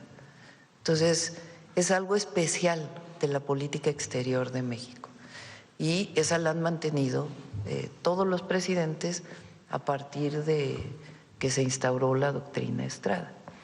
Ahora, como lo hemos manifestado nosotros con el gobierno de Cuba y el gobierno de Estados Unidos, si es necesario, México puede ayudar a hacer un canal. Eso tienen que decidirlo ambas partes. Nosotros no podemos decidir sobre ellos. Y siempre buscaremos que se resuelva cualquier tipo de problema, discrepancia, por la vía de la paz y del diálogo. ¿Los envíos se van a renovar en algún momento o ya es una decisión? Pues en todo caso se informará. Sí. Se informará. Sí. Sobre la relación México-Estados Unidos, Presidenta, justamente hace poco hubo una reunión de seguridad entre México y Estados Unidos y la Cancillería publicó un comunicado. Y llama la atención que mencionan el tema del tráfico de armas, así como 3, 4 palabras. La pregunta es, México cumple exigencias de Estados Unidos en cuanto a seguridad y migración, pero las solicitudes para frenar el tráfico de armas hacia nuestro país no avanzan, aun cuando aparentemente, ¿verdad?, lo que sabemos, aun cuando ese mercado mueve miles de millones de dólares al año en Estados Unidos y además fortalece a los grupos criminales que tanto desea combatir Washington, que le han propuesto a usted además ayudar. La pregunta es, ¿estamos ante una relación de cooperación o de un doble estándar? ¿No es esto una aplicación de lo que llaman la ley del embudo? O sea, exigencias duras para México, pero protección de negocios para los estadounidenses, para los que promueven el control de armas, el no control de armas, de venta de armas. Estados Unidos, no recientemente, o no conozco si recientemente, pero hicieron pública una serie de incautación de armas muy importantes hace algunos meses, lo cual pues nos mostró que en efecto pues hay una relación recíproca en el terreno de la seguridad. Y nosotros seguimos insistiendo, porque así como México busca disminuir la cantidad de drogas que van de México a Estados Unidos, nosotros también pedimos que se haga más en la incautación de armas en Estados Unidos que vienen a México. Ese es un diálogo que se tiene de manera permanente y que se mantiene en cada una de las reuniones en donde se está ahí, igual que la solicitud que se ha hecho varias veces de personas que queremos que envíen de Estados Unidos a México, de extradiciones que queremos que ocurran.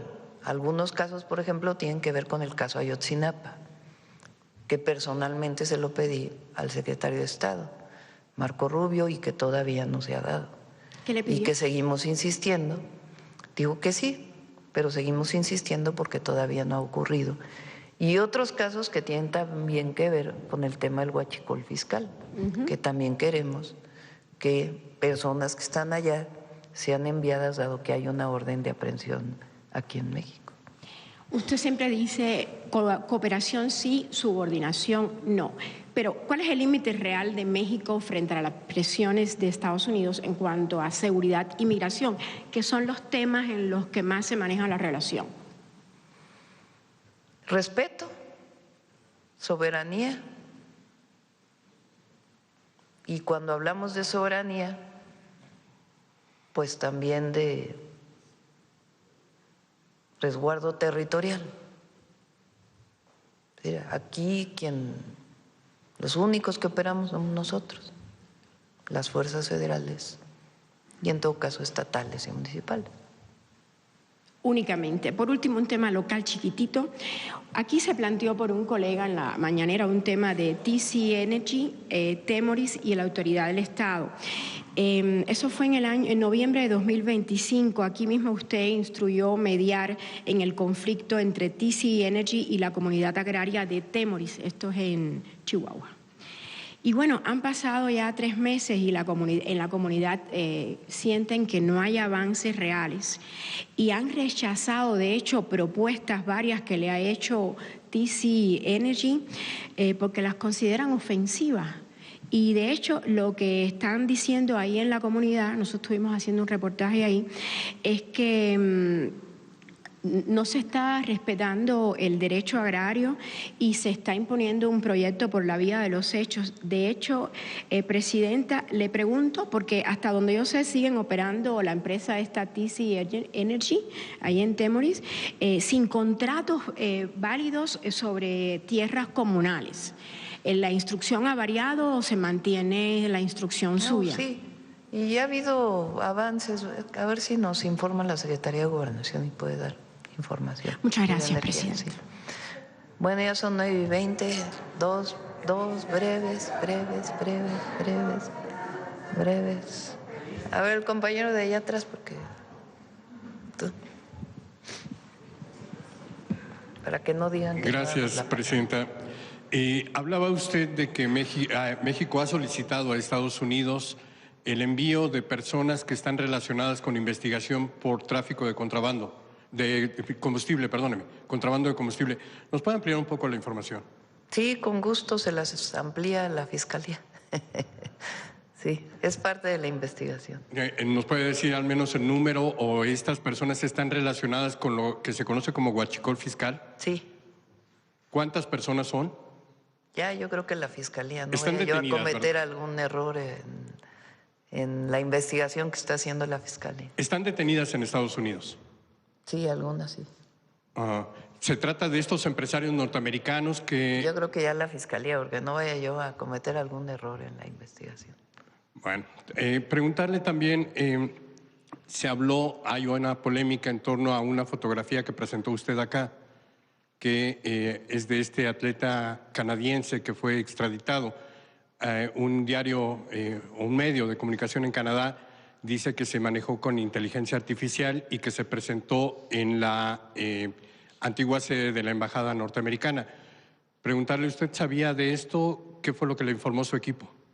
Primero, toda red social tiene una política que cuando hay una fotografía o alguna información de inteligencia artificial, un video, tienen que tener las letras IA o AI, dependiendo si es en inglés o en español. En este caso no tiene ningún indicativo de que sea inteligencia artificial. Eso es lo primero.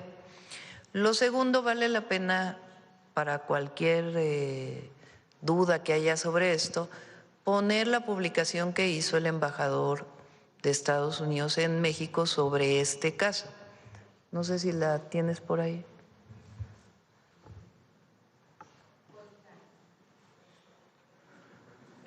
Nada más la primera línea. La entrega voluntaria. Entonces, en el primer caso no hay nada de Meta, creo que es de Facebook o de Instagram o algo así, ¿verdad?, que diga inteligencia artificial, que en todo caso pues es lo que indica y es la política de la red social. Todas las redes sociales tienen eso, que cuando hay una imagen, video, en fin, tiene que decir eso. Y segundo, en todo caso, lo que está en el fondo, pues es el tema de si hubo una entrega voluntaria o no. Y aquí el propio embajador de Estados Unidos en México, en su publicación, dijo la entrega voluntaria de Ryan Wedding. Sí. ¿Perdón?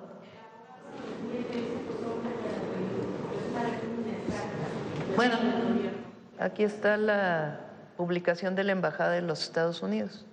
Presidenta, la entrega voluntaria. Pero la polémica crece cuando el propio director del FBI dice que fueron agentes de esa agencia norteamericana quienes realizaron el arresto y que él vino y supervisó personalmente esta acción. Entiendo que hay dos versiones, incluso en el gobierno estadounidense, y ahora con el abogado que también está mencionando esta parte de que pues, su cliente le dijo que fue arrestado. ¿Qué es lo que está detrás de todo esto? Bueno, yo no voy a entrar en polémica con el director del FBI, ni quiero que haya un conflicto. Lo que ellos, la autoridad de Estados Unidos, le dijo a la autoridad mexicana es que había sido una entrega de manera voluntaria. Y es la misma publicación que emite la Embajada de Estados Unidos en México. Ahora, las autoridades mexicanas, la Secretaría de Seguridad y Protección Ciudadana, el Gabinete de Seguridad, sí estaba en operativos buscando a esta persona, eso sí. Que fueron operativos con alguna autoridad de Estados Unidos, eso no. Ahora, ¿cómo fue exactamente que se entregó? Pues ya el detalle no lo conocemos. Lo que sí sabemos, pues es lo que nos dijeron las autoridades de Estados Unidos aquí, a las autoridades de México, y lo que publicó la Embajada de Estados Unidos. Pues nosotros lo que nos dicen, o sea, no tenemos por qué dudar ni del embajador ni de lo que nos dijeron aquí en México. Ya por qué declaran eso allá y eso, bueno, pues es algo que ellos tienen que comentar. Y tampoco queremos entrar en un asunto de que esto se convierta en una disputa. Nosotros decimos la verdad siempre, no tenemos por qué mentir. Y tan es así que pues es la publicación de la Embajada de Estados Unidos en México. ¿Operativo encubierto ocultárselo a las autoridades mexicanas? ¿Se descarta? A ver, otra vez la pregunta. ¿Consideran que pudo hacer un operativo y que lo hayan descartado o que lo hayan ocultado a las autoridades mexicanas? No consideramos que haya sido así, porque ellos tienen que informar lo que hacen aquí en México.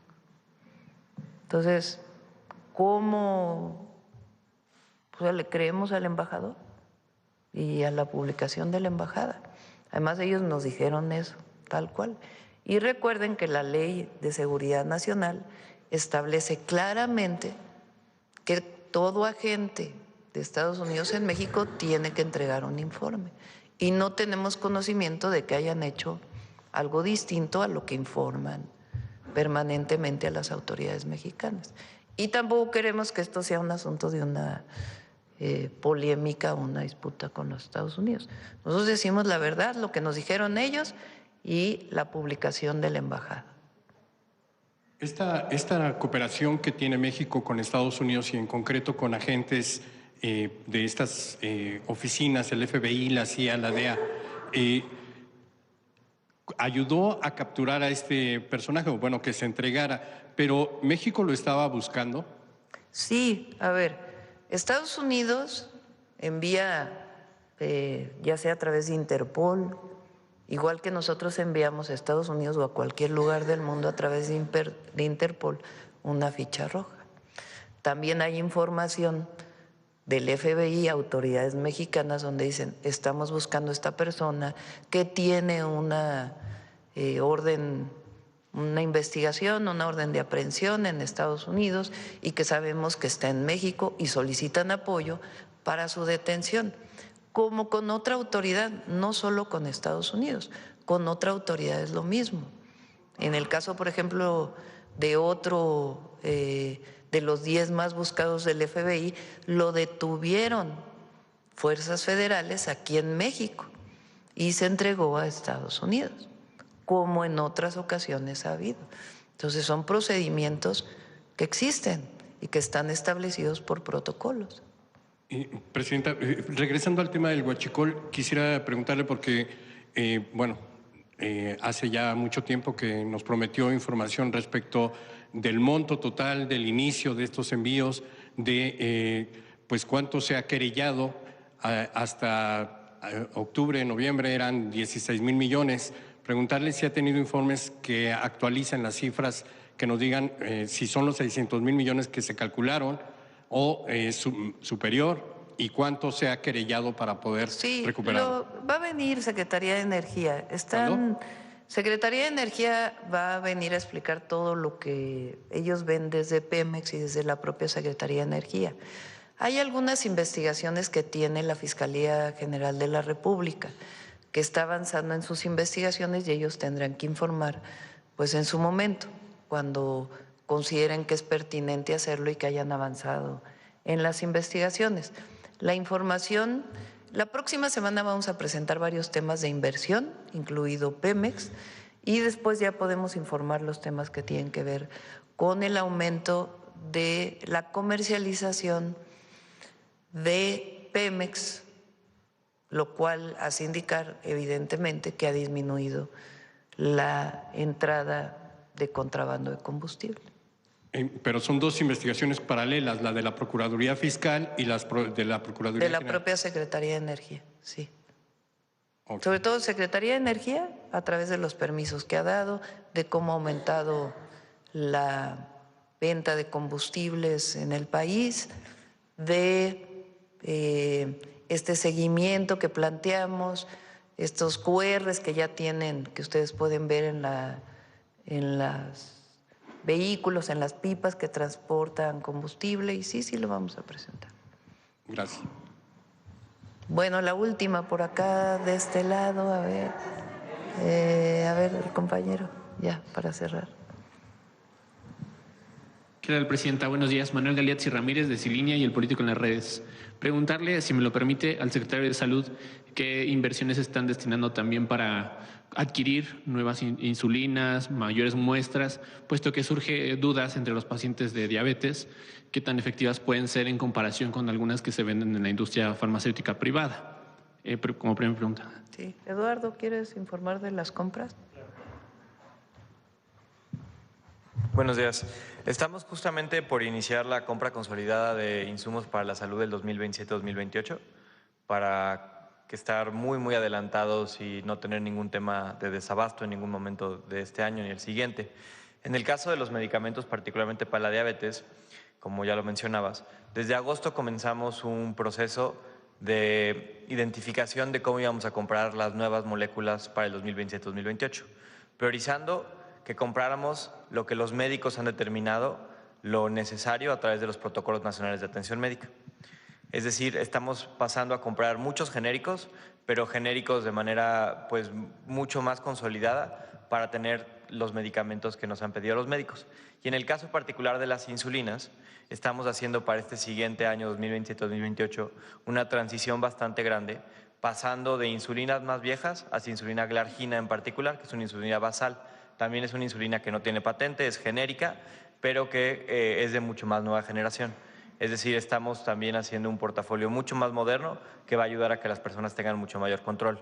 No solo en insulinas, sino también en otro tipo de medicamentos para la diabetes, como pueden ser los de PP4, que es la sitagliptina, la linagliptida, y los inhibidores del SGLT2, que son la dapaglifosina y la empaglifosina.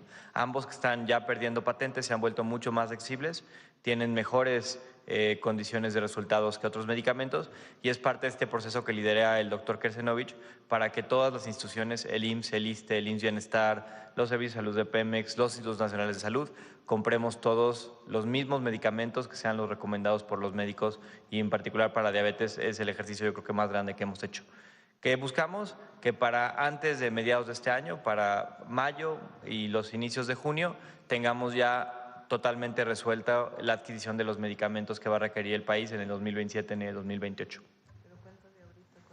Ahorita tenemos también los contratos plenamente garantizados para todos los pacientes. Estamos hablando de cerca de 200 millones de piezas que llegan cada mes a los hospitales, centros de salud y clínicas, de las cuales pues un porcentaje muy importante sigue siendo los medicamentos para pacientes con diabetes e hipertensión, que son los padecimientos que más tenemos dentro de salud. El abasto se ha regularizado muchísimo en el segundo semestre del 2025 y lo hemos mantenido bien en este inicio del año. Gracias. Presidenta, retomando uno de los temas internacionales que ha surgido en estos días y estas semanas, el presidente Donald Trump propuso una Junta de Paz, incluso la presentó en el marco del Foro Económico Mundial en Davos. Mencionaba que había invitado a distintas naciones. Yo quisiera preguntarle si ha recibido esta invitación la Secretaría de Relaciones Exteriores, dado que, por ejemplo, presidentes de Brasil ya comentó al respecto y desde su punto de vista también tendría que incluirse a Palestina dentro de esta Junta de Paz para poder fortalecer y realmente establecer un alto el fuego. Y preguntarle también su postura, si tiene alguna opinión respecto a cómo tendría que establecerse, puesto que se menciona que podría sustituir incluso actuar de manera paralela que Naciones Unidas. Sí recibimos la invitación por parte del presidente Trump y la respuesta que dimos es que lo tenía que analizar la Secretaría de Relaciones Exteriores y tiene que ver con esta decisión. México es un país que ha reconocido a Palestina como nación. Entonces, en unos días vamos a dar la respuesta. Pero apoyaría entonces que se considera Palestina y que… Sí, es muy importante. Nosotros, en el marco de nuestra Constitución, tenemos que contestar porque no es una decisión personal.